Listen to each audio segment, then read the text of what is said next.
Olá, é a professora Laídes novamente e aí com novas dicas para o uso de planilhas do tipo Excel para a resolução de exercício do cálculo 3, que é o cálculo numérico, né?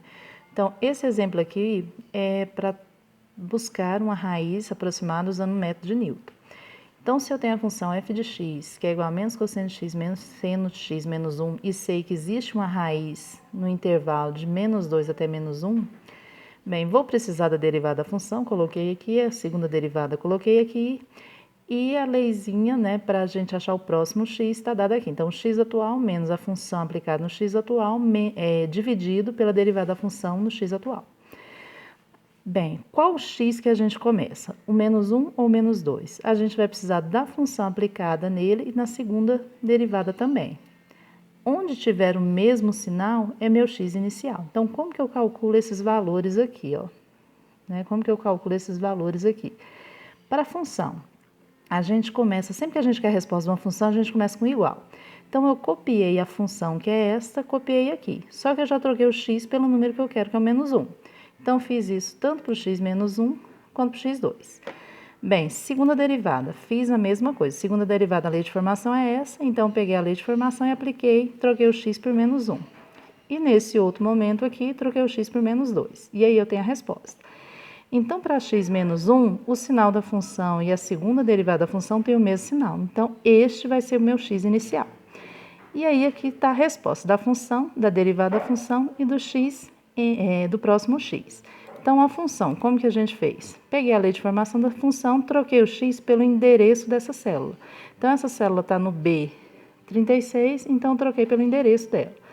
Aqui na derivada a mesma história, peguei a lei de formação da derivada, da função derivada, troquei o x pelo endereço da célula, que é o B36.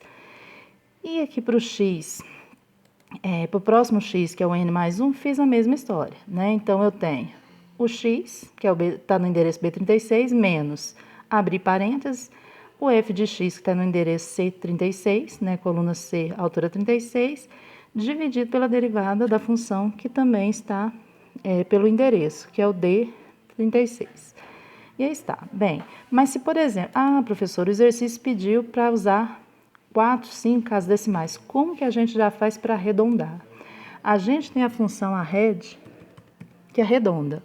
Então, como que a gente usa ela? Escreve arred, a parênteses, coloca a função ou o valor que eu quero, coloca ponto e vírgula e em seguida coloca quantas casas decimais a gente quer depois da vírgula. Então, por exemplo, se eu quero 4 casas decimais, fecho parênteses, ele já arredonda para mim.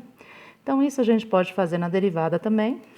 Então, já vou pôr aqui que eu quero 4 casas decimais, vou fechar e lá no começo eu escrevo arred, a parênteses, e aí ele já arredondou. Vou fazer isso para o próximo x também.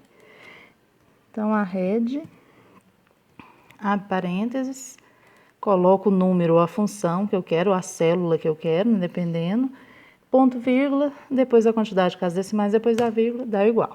Então, eu já tenho valores aqui. Então, meu próximo x, eu vou copiar aqui, é menos 1,5057. E aí eu tenho. E aqui eu já vou fazer o seguinte, ó, a lei de formação não vai mudar, porque eu pus pelo endereço. Então, na hora que eu arrasto, ele já pega o endereço de baixo. Da derivada também. E do próximo x também. Então, tá aí. Então, meu próximo x vai ser menos 1,5689. Vou copiar ele aqui, ó. Menos 1,5689. Tá aí. O outro x já aparece ali a resposta, ó.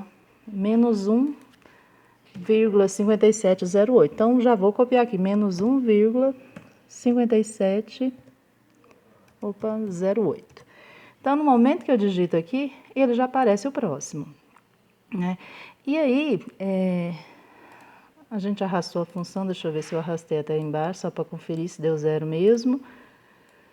Deu menos 1 mesmo. Bem, o próximo x, nesse exemplo aqui, ó, com 4 interações, já deu a mesma resposta. Ou seja, o x aproximado que a gente quer deu menos 1,5708. E detalhe, esse valor está arredondado. Então, como deu os 2x deu igual, a função aqui, ó, aplicando nesse valor de x já vai dar zero, tá? Mas se você aumentar a quantidade de casas decimais, então, por exemplo, se a gente considerar